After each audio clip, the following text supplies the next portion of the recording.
Thanks so much for joining us tonight for Breaking the News. Let's talk business. From rising interest rates to a year with plenty of labor strikes, it's not hard to see that our economy and the world of work are changing. So tonight we're going to take a look at some of the ways we've been noticing those changes this year. And we're going to start with a study from last winter that looked at what things could look like if everyone had just one more day tacked onto their weekend. This one's pretty promising. Here's Kent. The UK's 4-day workweek pilot program was impressive in both its scope and its simplicity. The only limitation was 100% pay, 80% in terms of hours. And the key is, can you maintain productivity? Because if you can't maintain productivity, then you're just simply going to cut the pay. Chris Farrell, senior economics contributor for NPR News and Marketplace, says the results grabbed headlines because after 6 months, not only do employees still favor sticking with a 4-day week, but so do their employers. Well, I certainly was not surprised that people liked it at all. To be fair, it's not surprising to anyone after a week like this in Minnesota. I'm working from home. My wife and I are trying to adjust to this extended cancellation of daycare. And so I've got my son eating some lunch next to me. And how old is your son? He's 2.5. Say hi, Eli. Hi, Eli. We're gonna do our best. You're balanced on a clothes drying rack right now, so. when we talk about 4-day work weeks, Yes. I wish that I had a 4-day work week right now because it's a little difficult balancing. This little guy and this little job. There's lots and lots of people who identify. Turns out employers identify too. According to the study, companies of different sizes tested different 4-day week combinations, from Fridays off for all to staggered schedules. And the vast majority still maintained productivity while seeing employee burnout decrease by 71%. This actually is healthy for the bottom line. This is healthy for society. It's healthy for your employees. At least in these experiments, the evidence that we have is that employees do their job. That's no surprise to at least one local employer. I believe that to some extent, HR is PR. Darren Lynch is founder and CEO of Irish Titan, which builds e-commerce websites for brands from the Minnesota Wild to Lifetime Fitness. He says his employees are only expected at the office twice a week and offered unlimited PTO, and yet he still worries about them working too much. For every incident of someone abusing, for lack of a better way to put it, an open PTO policy, for every one incident of those, we'd have 99 of people not taking as much time as they really should to maintain some refreshed mentality. Which is why they recently adopted a new mandatory 2 weeks of uninterrupted PTO for every employee every year. Get out of here, go do a staycation if you want, go to Iceland if you want, do whatever you feel you need to do for your own well-being so you can come back with a mentally refreshed head. Still, Lynch says it took 2 years to figure out how to make it work, and pulling off a 4-day week, he says, may be even harder due to client expectations. I think it's worth considering. I just don't know how much of a sea change it would need to happen across enough businesses to reach critical mass where then it works. There's a lot of reasonable skepticism there, but what the pilot programs are doing is giving some data, giving some evidence. And so far, what the evidence seems to be supporting is that as an organization, you're healthier and you're still able to do the job that your organization is designed to do. Promising results for sure, but Chris does say he thinks it will take years before we would see, if we ever see, any widespread changes. Well, over the last few years, with people leaving their jobs and trying out new things, we've seen a lot of different professions take a hit, and that includes our veterinarians, the animal care workforce experiencing a big shortage. Danny Spiewak looks at why and what's being done to help. She's got beautiful teeth. As one of 2 veterinarians on staff at Modern Love Veterinary in the North Loop, Good job. Dr. Justine Jones doesn't have much free time. I like staying busy, so busy days are kind of fun. But it's been more hectic than usual since COVID. A lot of people adopted dogs during the pandemic. They had a lot more time at home, a lot more flexibility. Certainly there are days where we have to say no to pets, which is always hard. If we have a full schedule and we just don't have the capacity to see them, we'll have to send them to the emergency room. The ER is typically a much more expensive option. We always try to accommodate, but that does happen. In the first year of COVID, 23 million American households adopted new pets. At the same time, roughly 500 regions across 46 states are reporting shortages in veterinarians, according to the USDA. including 15 areas in Minnesota. There's an increased demand for veterinary services across the profession. Dr. Laura Mogard is Dean of the University of Minnesota College of Veterinary Medicine. This workforce shortage is not limited to any one particular geographic area or to any particular species. So we are still seeing increased wait times, especially for emergency services. The shortage is felt even more deeply in rural areas. You might recall the story of Dr. Robert Bogan, the last remaining veterinarian in Faribault County, who gave away his clinic for free in 2022. Well, it turns out the beneficiary of that clinic left only a few months later. The impact of the veterinary workforce shortage really does threaten the health of not only animals but people. Obviously, many people eat meat, and meat comes from animals. There are diseases that are shared between people and animals. As the only veterinary school in the state and one of roughly 30 nationwide, we're going to start with small animal case 1. The University of Minnesota plays a major role in tackling the shortage. The reason we decided not to choose it is because it's a third-tier antibiotic. To put more veterinarians in the workforce, the U of M boosted class of 2025 enrollment from 105 to 125 students through a partnership with South Dakota State. The U's veterinary school also has a program that specifically trains and mentors students who want to work with food animals. And that's been very successful. However, the cost of veterinary school can be a barrier. The average graduate in 2022 carried roughly $150,000 in debt, although federal and state programs offer some assistance. Loan repayment programs are really important. Student debt is a big challenge for this profession. The American Veterinary Medical Association is pushing for federal legislation that would ease the tax burden on a loan program for graduates who practice in underserved areas. We could increase the number of veterinarians who are helped and could go to rural areas by 25%. Veterinarians in metro areas like Modern Love in Minneapolis say they need broader assistance too. That would be wonderful, or if education costs were more manageable, because right now that's probably the biggest burden, along with work-life balance. Dr. Jones launched her career during COVID after graduating from the U of M Veterinary College in 2020. I'm kind of used to the heavy demand, but I know that isn't the norm, and that has been a shift since 2020. Still, she wouldn't trade this life. All right, you did so good. For anything. I love my job. It's doable, and it's a position I really like, so I would encourage people to still do it. It's not just veterinarians either. There's also a shortage of vet techs, the people who draw blood and do the x-rays. Minnesota is one of 9 states that doesn't license vet techs, but the Minnesota Veterinary Medical Association is asking the state to change that, saying that licensing could keep vet techs in the field longer.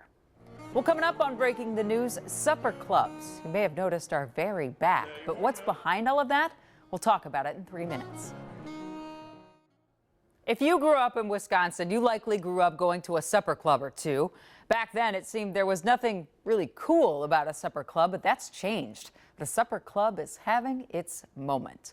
Belle and Julie checked into why. Check this out. This is the newest supper club on the scene. The Apostle in St. Paul, carefully curated to take you back in time to 1960s Palm Springs. We really wanted to transport you and take you somewhere else. This is owner Brian Ingram's 7th restaurant and his first supper club. At a time when so many restaurants are closing their doors, the Apostle can hardly handle all the people coming through theirs. We've been overwhelmed in such a great way. Thank you.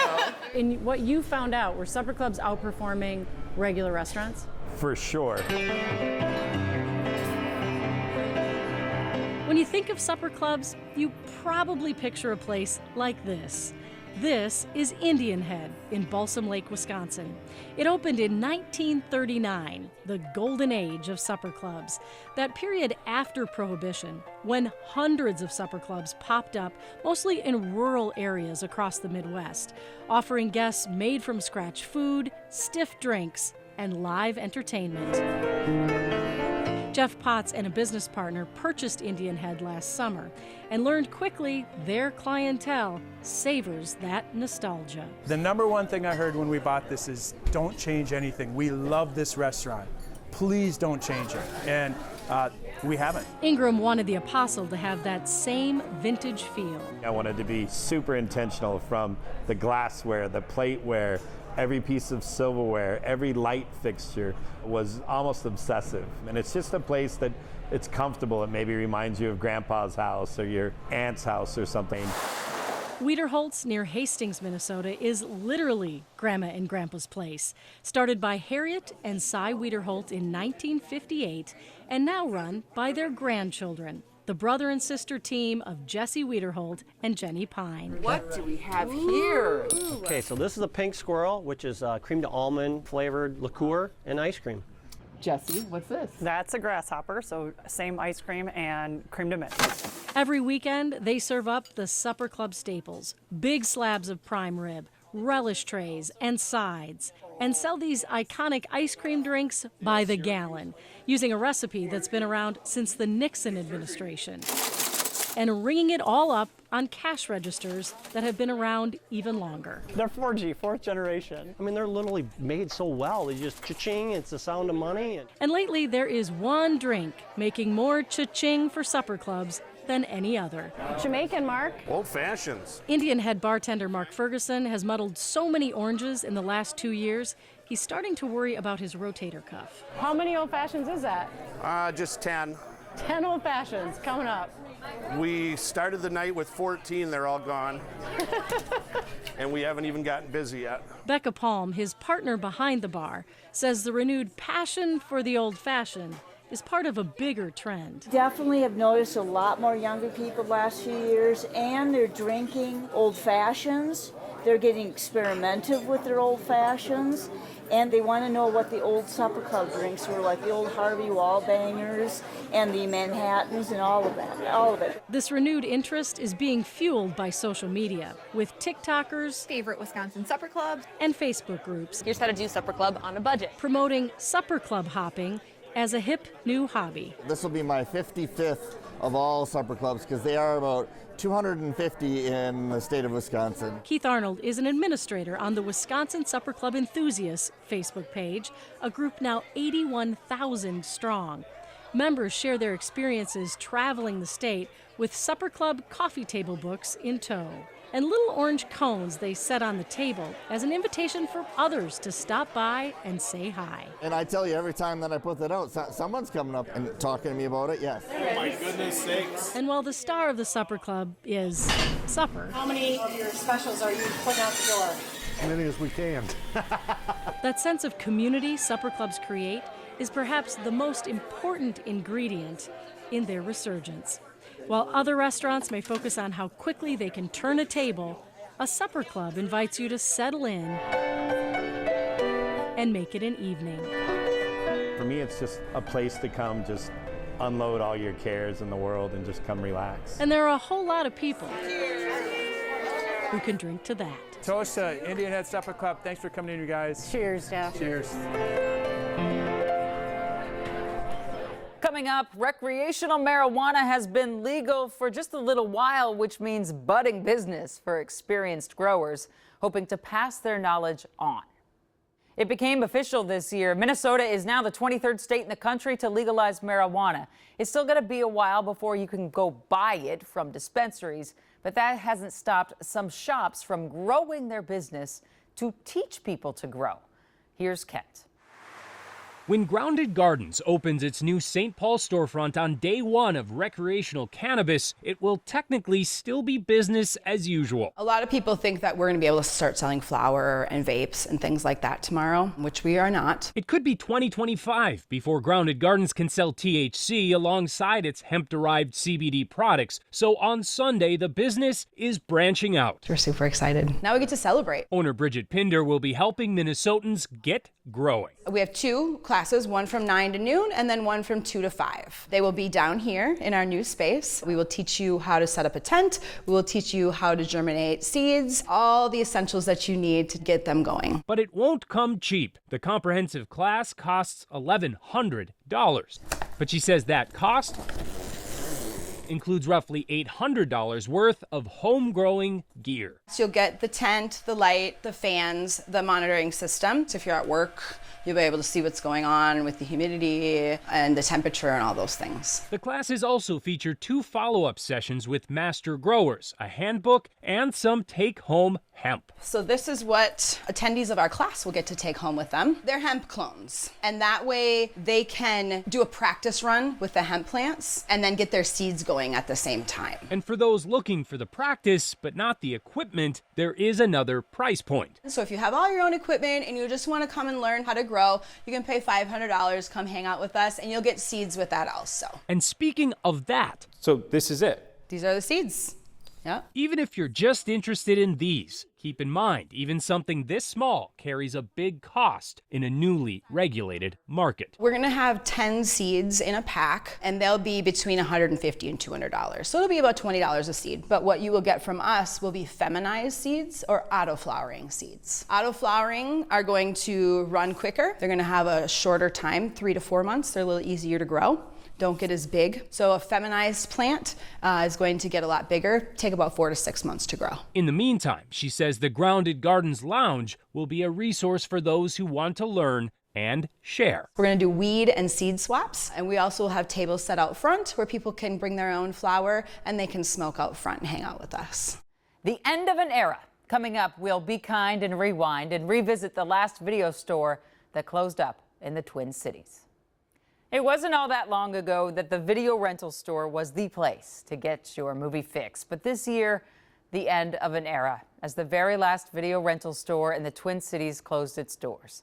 Photojournalist David Porter was there as Video Universe in Robbinsdale pressed stop one last time. I came in as an employee of Video Universe right after they opened. There you go. And then I ended up taking over the store a few years after that. And I've been running it ever since 1986. I just love old movies. I could spend hours in here. People have been coming in for decades, seeing their kids grow up. A lot of people I haven't seen for 10, 15, maybe 20 years, but they'll stop in and say goodbye. Grab whatever the strangest movies I can find. Sometimes These are the strangest? Kind of the best part is seeing a movie blind and then just kind of being amazed by like, oh, hey, look, this has a weird cover, but you know, this turned out to be something extremely awesome and underrated to share with a friend. There are many, many discs back here. It's kind of it's a system, sort of like a library, as I've kind of figured that out in the last 2 weeks. So I've kind of been pulling different titles, mostly kind of running his social media.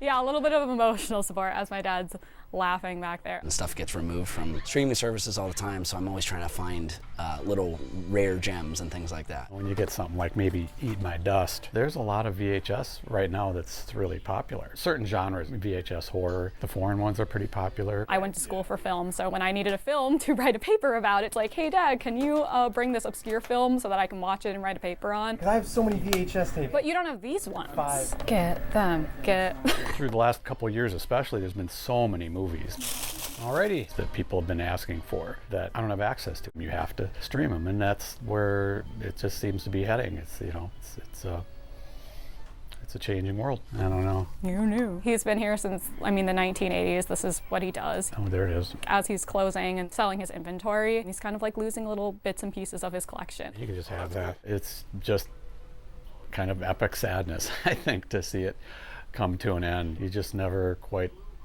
think that the final day is going to be there. It's definitely been an adventure. He's probably going to buy all this. And it is a little sad to watch it close, but we're kind of excited for the next chapter as well. Thank you, sir. Thank you. Alrighty. Thank you. I just would, like to thank all the customers that have come in through the years. They're not going to melt in there. No? Okay. It's been a long, amazing run. The store closed at the end of June after 40 years running. That's quite a run. Thanks for joining us tonight. Take care.